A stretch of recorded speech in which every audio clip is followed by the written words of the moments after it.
피부가 얇지 않으신 분이라서 피부가 얇지 않고 이 정도면 두껍습니다 라고 얘기를 하면 정말 대부분의 여자 환자분들은 제가요? 저 피부 되게 얇아요 이렇게 얘기하시는 분들이 되게 많아. 굉장히 불쾌하네요. 약간 불쾌하다고 느끼시는 것 같은 느낌도 들기도 해. 미세층 고주파 이후에 콜라겐 1형과 3형 그리고 엘라스틴이 많이 증가가 된다는 보고가 있어서 솔직히 나는 그런 미세층 고주파랑 PRP, 플레이트렛 리치 플라즈마라고 하는 자가열로 하는 애들도 같이 이 조합으로 쓰면 피부 진피의 두께를 어느 정도 두껍게 할 수 있는 그런 치료 시술이 될 수 있을 거라고 생각해요. 피부를 육안적으로 봤었을 때 그분의 피부가 얇고 두껍다라고 말씀드릴 때는 미용 피부과 의사로서 그런 어느 정도의 기준이 있는데 그런 기준들과 함께 피부가 얇다라고 착각할 수 있는 그런 것들 그리고 피부들을 어떻게 하면 두껍게 만드는지에 대한 것들에 대한 좀 설명을 좀 오늘은 좀 드리도록 하겠습니다. 안녕하세요. 청담동 개원 12년차 유튜버 6년차 청담동 최고미남 김명국 원장입니다. 오늘도 만나서 대단히 반갑습니다. 뭔가요? AI인가요? 반갑습니다. 댓글이 안 달리고 있어요. 청담동 최고미남 인정하는 댓글이. 하나도 없더라고. 어떻게 복장 터지시겠네요. 그러니까 우리 댓글 부대들이여 일어나라. 제발 저 좀 도와주십시오. 한마디만 써주세요. 청담동 최고미남이라고. 원장님. 왜? 오늘 좀 빠르게 주제로 들어가시죠. 오늘 주제는 어떤 거냐면 원장님 저는 피부가 너무 얇은데 레이저 시술을 받아도 되나요? 이거에 대한 답을 좀 드리도록 하겠습니다. 내가 이제 환자들이 딱 들어오시면 처음부터 당연히 보는 게 얼굴이잖아. 근데 얼굴을 보는데 모공이 얼굴에 많이 들어오시는 분들이 되게 많아. 딱 들어왔는데 모공이 굉장히 크셔. 안 지셨어. 원장님 저는 저러저러한 시술을 받고 싶은데 피부가 너무 얇아서 사실은 좀 걱정이에요 라고 하시는 분들이 있거든. 근데 모공이 보인다라고 하는 것 자체는 1대1로 정확하게 이게 맞는다 안 맞는다라고 얘기할 수는 없지만 대부분 한 70-80% 정도는 모공을 갖고 계신 분들은 피부가 두꺼워. 피부가 얇지 않으신 분이라서 피부가 얇지 않고 이 정도면 두껍습니다 라고 얘기를 하면 정말 대부분의 여자 환자분들은 제가요? 저 피부 되게 얇아요 이렇게 얘기하시는 분들이 되게 많아. 굉장히 불쾌하네요. 약간 불쾌하다고 느끼시는 것 같은 느낌도 들기도 해. 피부를 육안적으로 봤었을 때 그분의 피부가 얇고 두껍다라고 말씀드릴 때는 미용 피부과 의사로서 그런 어느 정도의 기준이 있는데 그런 기준들과 함께 피부가 얇다라고 착각할 수 있는 그런 것들 그리고 피부들을 어떻게 하면 두껍게 만드는지에 대한 것들에 대한 좀 설명을 좀 오늘은 좀 드리도록 하겠습니다. 원장님, 그럼 얇다고 착각하는 피부는 어떤 게 있을까요? 얇다고 착각하는 피부의 특징은 이런 것들이야. 모공이 꽤 많이 보이거나 피부 결이 완전히 고운 느낌이 아닌 것들. 피부가 생각보다 이렇게 했었을 때 얇게 안 잡히고 전체적으로 이렇게 나처럼 이렇게 전체적인 두께가 잡히는 거는 이건 얇은 피부가 아니야. 그리고 얼굴에 볼륨이 꺼져 있기 때문에 착각하는 경우가 많거든. 그래서 정리를 해보면 피부는 얇지 않은데 밑에 지방층이 꺼져 있기 때문에 환자분들이 와서 저는 피부가 얇아요 라고 하는 경우가 굉장히 많아. 진짜 얇은 피부는 어떤 거예요? 진짜 얇은 피부는 네. 진피층이라고 해서 표피 진피, 진짜 피부를 진피라고 하잖아. 진피가 얇아서 육안적으로 봤었을 때 피부가 되게 투명해 보이고 특히나 눈밑이랑 관자 쪽을 봤었을 때 혈관이 비치는 경우가 꽤 많거든. 그리고 피부결이 매우 곱고 그리고 모공이 작거나 거의 보이지 않아. 그리고 이렇게 잡아당겨 보면 이렇게 전체적인 게 당겨지는 게 아니라 진짜 굉장히 얇게 이렇게 거중만 잡아당겨지는 경우가 있거든. 이럴 때는 진짜로 피부가 얇다라고 얘기할 수가 있어. 진피층이 얇기 때문에. 그래서 정리를 해보면 피부는 얇지 않은데 밑에 지방층이 꺼져 있기 때문에 환자분들이 와서 저는 피부가 얇아요 라고 하는 경우가 굉장히 많아. 그래서 임상적으로 내가 환자를 봤었을 때 가장 헷갈리는 경우는 40대 이상의 여성분들 중에 볼 꺼짐, 눈밑 꺼짐, 팔자 꺼짐이 심한 분들은 본인이 피부가 얇다라고 착각하고 그것 때문에 병원에 오시는 분들이 많은데 그런 분들이 피부가 얇은 게 아니라 그냥 볼륨이 꺼졌기 때문에 피부가 얇다라고 그냥 잘못 생각해서 오시는 것들이 대부분이라고 생각하면 돼. 원장님, 그럼 피부가 얇은 분들은 울세라 하면 그 진피가 얇아지나요? 이게 다들 그렇게 너도 헷갈리는구나. 울세라를 하면 진피가 얇아지냐는 거지. 그게 아니라 울세라를 4.5mm를 하게 되면 지방을 넘어가기 때문에 지방을 연소시킬 수가 있어. 그렇기 때문에 지방층이 얇아지지 진피층이 얇아지는 게 아니야. 이 부분에 대해서는 좀 확실하게 좀 가야 될 것 같아. 울세라는 지방을 녹일 수는 있지만 진피에 대해서는 네거티브한, 마이너스한 영향을 준다라고 생각 안 하셔도 돼. 얘기를 좀 이어가 보면 울세라인 하이프 장비인 뭐 한국 장비로는 국산 장비로는 텐세라가 있고 이런 슈링크 장비들이 있는데 얘네들을 받게 되면 피부 아래층인 지방층은 작아질 수 있지만 피부 전체가 얇아지느냐에 대한 건데 내가 논문을 좀 찾아봤거든.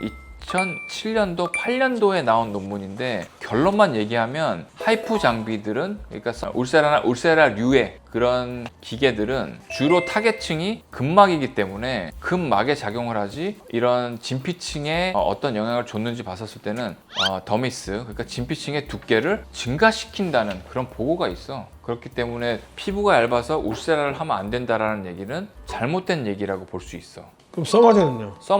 써마지에 대한 것도 당연히 찾아봤거든. 어떨 것 같아? 비슷하지 않을까요? 써마지는 여기도 2003년, 2007년 그리고 2009년 논문들을 좀 살펴봤는데 조직학적인 것들을 보면 진피층의 콜라겐을 두껍게 하고 섬유 아세포의 활성을 증가시키면서 콜라겐의 신합성을 촉진시킨다고 돼 있어. 단극성 고주파를 썼을 경우에도 이런 콜라겐 번들이 두꺼워지고 리모델링이 많아진다고 확인이 됐고 또 2007년도 거를 살펴보면 여기서도 더말 시크네스 그러니까 진피가 두꺼워지는 증가가 확실히 보였고 히스톨로지 그러니까 조직학적으로 봤었을 때도 콜라겐 1형이랑 3형이 상당수 증가했다는 그런 보고가 있거든. 그렇기 때문에 피부가 얇으신 분들이 이런 에너지 베이스드 디바이스인 고주파, 초음파인 써마지랑 울세라를 하는 경우에는 지방을 위축시키는 그런 보고들이 있기는 하지만 피부의 진짜 피부인 진피층이 얇아진다는 거랑은 반대의 결과인 두껍게 한다는 그런 논문들이 상당히 많기 때문에 저는 피부가 얇아서 레이저 시술, 특히나 울세라랑 써마지를 하면 안 되지 않나요? 라고 물어보신다라고 하면 그것들은 거의 틀렸다라고 이해하시면 될 것 같아요.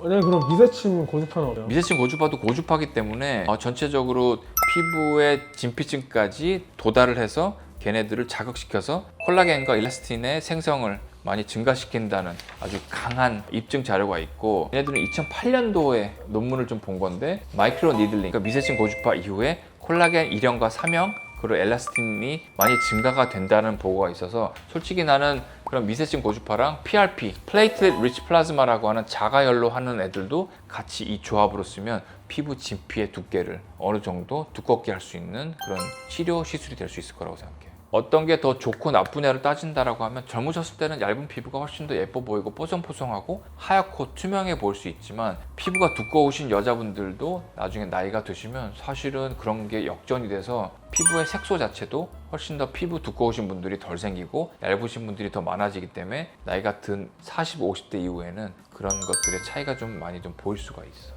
원장님 그 피부 좀 두껍게 하는 거 다루셨잖아요. 레디어스랑 스컬프랑. 그렇지. 그건 어떤가요? 걔네들 자체도 진피층을 강화시키는 애들로 우리가 말씀을 드렸잖아. 캐듈라로 타고 들어가서 진피층에다가 정착을 시키면 얘네들이 두꺼워지는 거거든. 그렇기 때문에 시술자의 기술이 그래서 중요하다라고 얘기를 한 거야. 얘네들이 만약에 지방에 들어가거나 근육에 들어간다 그러면 효과가 없어. 근데 진피층에 들어가서 콜라겐을 합성시키는 정확한 층에다가 놔야 되기 때문에 스컬트라와 콜라겐 부스터인 레디어스를 이렇게 진피층에 집어넣으면 진피를 두껍게 하는, 피부를 두껍게 하는 그런 시술이 될 수가 있어. 스컬트라의 PLLA 성분은 정말 진피를 두껍게 하는 강한 증거가 있기 때문에 진피 강화를 위해서는 몇 달에 한 번씩 하시는 거를 지난번에도 추천을 드렸지만 추천드리고 또 칼슘 하이드로 아파타이트라고 하는 레디어스 자체도 2014년도에 발표된 논문을 보면 콜라겐 1형, 3형을 증가시키고 엘라스틴을 증가시키고 엔지오제네시스 그러니까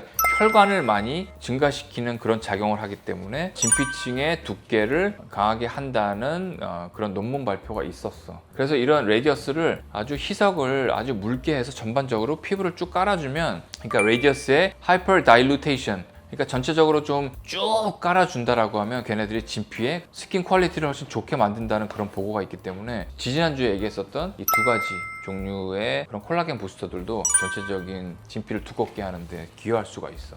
그 원장님 스킨 부스터인 리쥬란이랑 바이브 시리즈도 좀 두껍게 하나요? 아니야. HA 스킨 부스터인 바이브 시리즈. 그러니까 스킨 바이브랑 리바이브 얘네들은 진피층이 어느 정도의 수분감을 증가시킬 수는 있지만 진피층을 두껍게 하는 그런 작용은 굉장히 적다라고 돼 있어. 이거는 2010년도에 발표된 논문이고 진피 두께를 증가시키기보다는 하이드레이션과 일라스티시티, 그러니까 전체적인 수분 공급을 많이 함으로써 전체적인 좀 일시적인 탄력을 좀 유지시켜주는 용어로는 많이 쓰일 수 있어. 그럼 리쥬란은요? 리쥬란은 2014년도 거를 좀 살펴봤더니 파이브로블라스트, 그러니까 섬유 아세포의 활성을 굉장히 활성화시키고 콜라겐의 합성을 증가시키는 게 있어 보니까. 그렇기 때문에 전체적인 진피를 강화시키는 거에는 스킨 부스터에서는 바이브 시리즈보다는 리쥬란을 하게 되면 수분감도 증가시키면서 폴리누클레오타이드 성분이 이런 콜라겐과 섬유 아세포의 생성도 증가시킨다고 돼 있거든. 그래서 리쥬란을 받으시는 분들이 스킨 바이브나 리바이브를 받으시는 분들보다 솔직히 만족도가 좀 컸던 것 같은 게 이런 이유였다네. 역시 리쥬란. 라이쥬란. 전반적으로 오늘은 피부가 얇다라고 느끼시는 분들 중에 진짜 피부가 얇으신 분들, 아니면 착각하시는 분들, 진짜 피부인 진피가 얇아져서가 아니라 전반적인 지방이 꺼지고 파이고 함몰이 생기기 때문에 피부가 얇아졌다고 착각하는 경우가 굉장히 많다는 그런 식의 결론을 좀 가져가는 게 좋으실 것 같고, 그런 얇은 피부, 진짜 피부인 진피를 두껍게 하는 데 있어서는 울세라, 써마지, 그리고 미세층 고주파가 저는 피부가 너무 얇아서 원장님 저는 그런 것들 받으면 안 돼요 라고 말씀하시는 분들은 싹 다 받으셔도 된다는, 그리고 받아야만 진피를 강화시키고 두껍게 할 수 있다라는 논문을 토대로 한 것들을 말씀드렸기 때문에 저는 피부가 너무 얇아요, 저는 레이저를 받으면 안 돼요 이렇게 생각하시는 분들의 그런 고정관념이 좀 깨지는 그런 시간이었으면 좀 좋겠다는 좀 생각이 좀 됩니다. 원장님 오늘 좀 너무 어려운 거 아니에요? 지난주에 이어서 이번 주 것도 좀 어려운 내용이기는 한데 그래도 알 건 아셔야지 우리. 좀 쉽게 해주세요. 그럼 병원에 오세요. 오늘도 준비한 내용 봐주셔서 대단히 감사합니다.